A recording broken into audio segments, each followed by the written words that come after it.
Hello everyone, welcome to my channel and I'm going to show you how to make a paper fan decoration for the birthday. I make this decoration in my backyard, but if you want then you can make it at your home as well.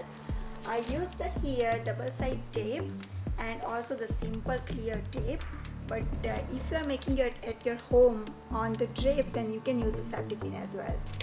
So let me show you how to make this one. So let's get started now.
So you all know how it is easy to make this decoration.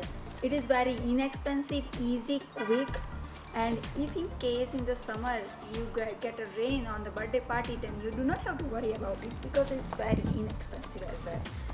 So thank you for watching my video, and if you really like my video, don't forget to subscribe. Thank you.